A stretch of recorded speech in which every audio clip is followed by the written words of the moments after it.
Assalamualaikum warahmatullahi wabarakatuh. Apa kabar semuanya? Semoga kita semua dalam keadaan sehat walafiat ya.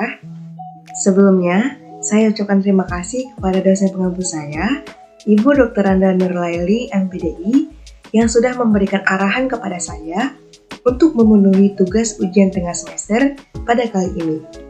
Perkenalkan, nama saya Rahmi Destiani dengan NIM 222 020 1113 yang akan menjelaskan tentang memahami tahapan penulisan karya ilmiah. Baik, langsung saja saya mulai.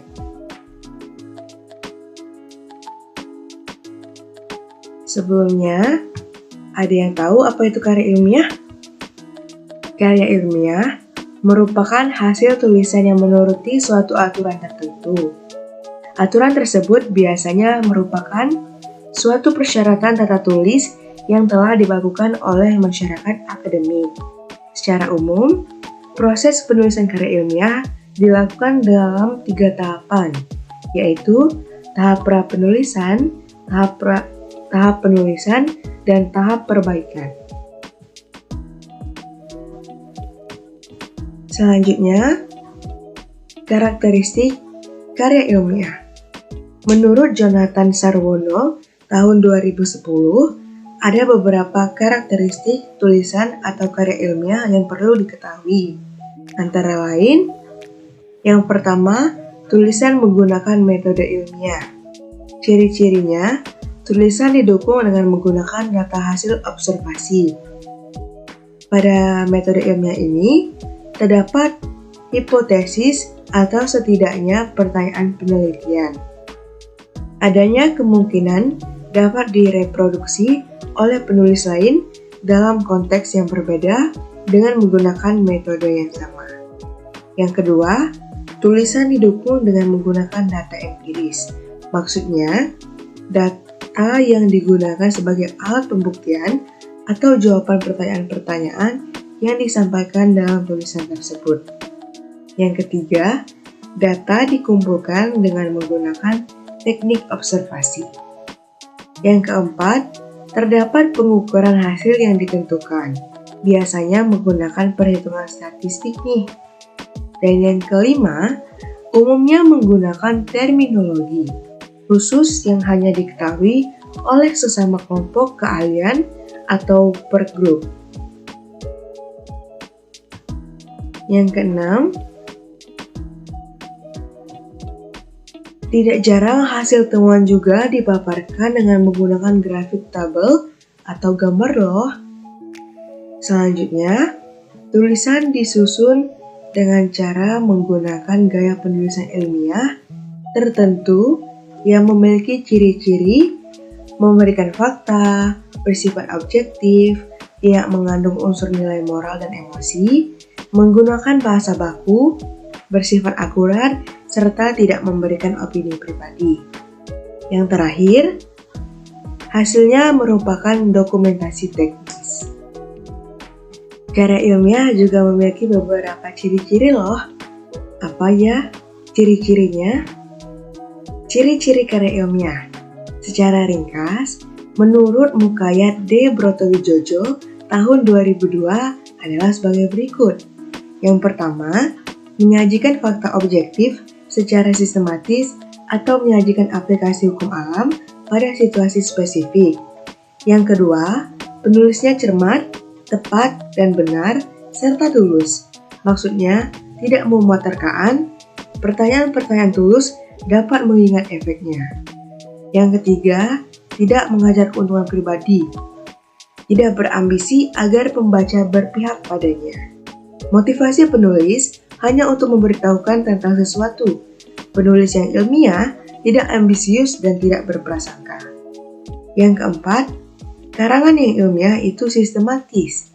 Setiap langkah direncanakan secara sistematis, terkendali secara konseptual dan prosedural. Yang kelima, karangan ilmiah itu tidak emotif. Maksudnya, tidak menunjukkan perasaan. Karangan ilmiah yang menyajikan sebab musabab dan pengertian kata-katanya mudah diidentifikasi. Yang keenam, tidak memuat pandangan-pandangan tanpa pendukung, kecuali dalam hipotesis kerja ya. Yang ketujuh, ditulis secara tulus dan memuat hanya kebenaran, tidak memancing pertanyaan-pertanyaan bernada keraguan. Yang kedelapan, karangan ilmiah itu tidak argumentatif. Maksudnya, karangan yang ilmiah itu mungkin mencapai kesimpulan, tetapi penulisnya membiarkan fakta berbicara sendiri.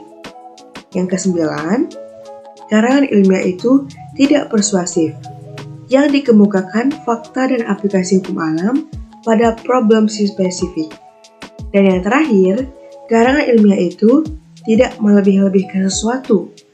Dalam karangan ilmiah, hanya disajikan fakta. Selanjutnya, kita masuk ke sifat-sifat karya ilmiah. Menurut Mukayat D. Brotowijojo tahun 2002, karya ilmiah memiliki 4 macam sifat. Yang pertama, karangan ilmiah non-konkret. Ciri-cirinya adalah informatif, bernada populer tanpa definisi istilah-istilah yang spesifik.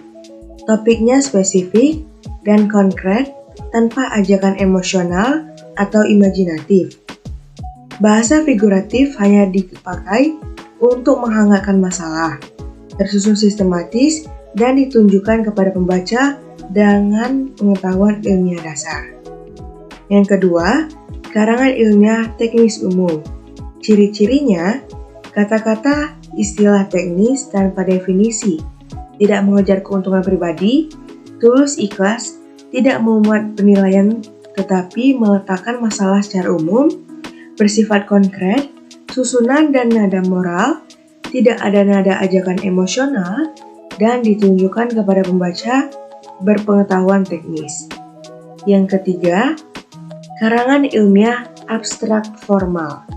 Ciri-cirinya, rangkumannya umum, informatif, non-teknis, tidak mengejar keuntungan pribadi, tulus, serta informasi yang didapat tentang pendapat-pendapat orang lain, tetapi tanpa dukungan bukti, nada dan bahasanya formal, tidak ada ajakan emosional, isinya populer, dan istilah-istilah yang dipakai juga populer. Yang keempat, spesifik historis.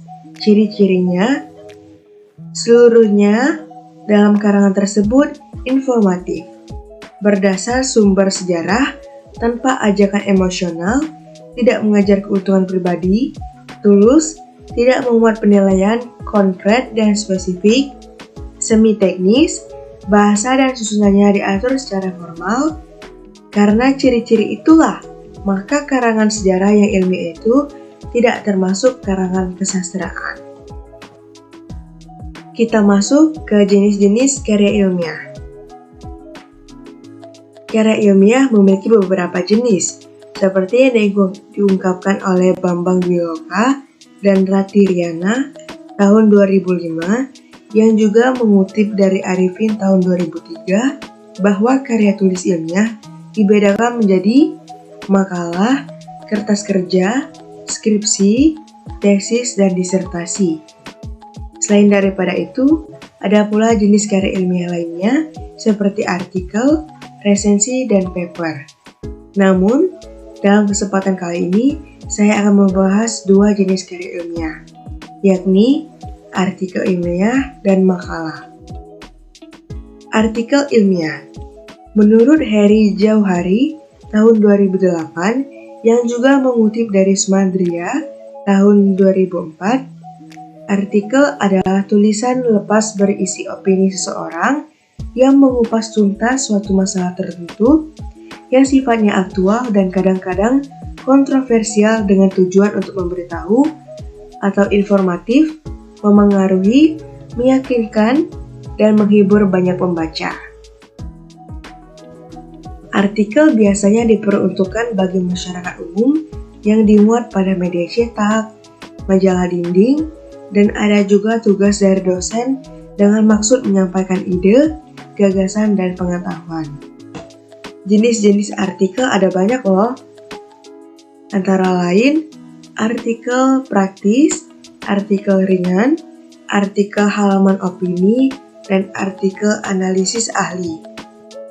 Selanjutnya, makalah. Menurut Bambang Dwiloka dan Rati Riana tahun 2005, yang juga mengutip dari Arifin tahun 2003, makalah adalah karya tulis ilmiah yang menyajikan suatu masalah yang pembahasannya berdasarkan data di lapangan yang bersifat empiris objektif. Makalah menyajikan masalah dengan melalui proses berpikir dedukatif atau induktif. Makalah merupakan karya ilmiah yang pendek dibandingkan karya-karya ilmiah lainnya. Orang yang membuat makalah biasanya karena tugas, permintaan, dan keinginan sendiri untuk dimuat pada suatu media cetak. Masalah pada karya ilmiah tidak harus aktual dan kontroversial. Nah, selanjutnya kita masuk ke tahap penulisan karya ilmiah nih. Apa sih tahap-tahap penulisan karya ilmiah? Yang pertama, tahap pra-penulisan. Dalam tahap ini, kita bisa memilih dan membatasi topik. Hal-hal yang perlu diperhatikan yaitu apa yang akan kita tulis. Topik dapat diperoleh dari berbagai sumber. Dalam pembatasan topik ini ada 4 syaratnya. Yang pertama, keterkuasaan, ketersediaan bahan, kemenarikan, dan kemanfaatan. Agar lebih fokus, topik perlu dibatasi. Selanjutnya, merumuskan tujuan, mempertimbangkan bentuk karangan, mempertimbangkan pembaca, mengumpulkan data pendukung, merumuskan judul, merumuskan tesis, serta penyusunan ide dalam bentuk karangan atau online. Yang kedua, tahap penulisan draft. Dalam tahap ini, kita bisa mengekspresikan ide-ide ke dalam tulisan kasar. Pengembangan ide masih bersifat tentatif loh. Pada tahap ini, konsentrasikan perhatian pada ekspresi gagasan, bukan pada aspek-aspek mekanik. Yang ketiga, tahap revisi. Dalam tahap ini, kita bisa memperbaiki ide-ide dalam karangan, berfokus pada penambahan, pengurangan, penghilangan, penataan isi sesuai dengan kebutuhan pembaca.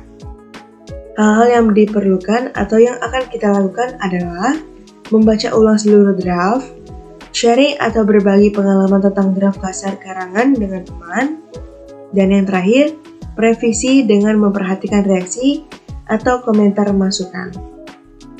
Yang keempat, tahap penyentingan. Dalam tahap ini, kita bisa memperbaiki perubahan-perubahan aspek mekanik karangan, memperbaiki karangan pada aspek bahasaan, dan kesalahan mekanik yang lain. Aspek mekanik yang dimaksud antara lain huruf kapital, ejaan, struktur kalimat, tanda baca, istilah, kosakata, dan format karangan. Dan yang terakhir, tahap publikasi. Tulisan akan berarti dan lebih bermanfaat jika dibaca orang lain. Pada tahap ini, sesuaikan tulisan dengan media publikasi yang akan kita tuju ya. Nah, dari penjelasan yang sudah saya bahas tadi, ada manfaat yang diperoleh dari menulis karya ilmiah loh. Menurut Bambang Dwiloka dan Rati Riana tahun 2005, yang juga mengutip dari Sikumbang tahun 1981, sekurang-kurangnya ada 6 manfaat yang diperoleh dari kegiatan menyusun karya ilmiah. Intinya sebagai berikut. Yang pertama, penulis dapat terlatih mengembangkan keterampilan membaca yang efektif karena sebelum menulis karya ilmiah, ia mesti membaca dahulu kepustakaan yang ada relevansinya dengan topik yang hendak dibahas. Yang kedua, penulis dapat terlatih menggabungkan hasil bacaan dari berbagai sumber, mengambil sarinya, dan mengembangkan ke tingkat pemikiran yang lebih matang. Yang ketiga, penulis dapat berkenalan dengan kegiatan perpustakaan seperti mencari bahan bacaan dalam katalog pengarang atau katalog judul buku.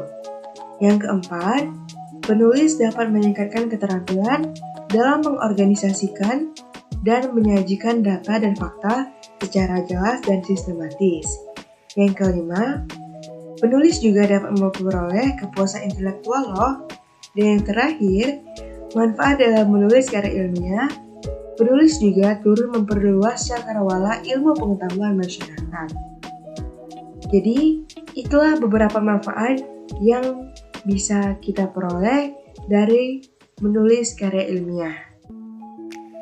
Demikian penjelasan mengenai memahami tahapan penulisan karya ilmiah.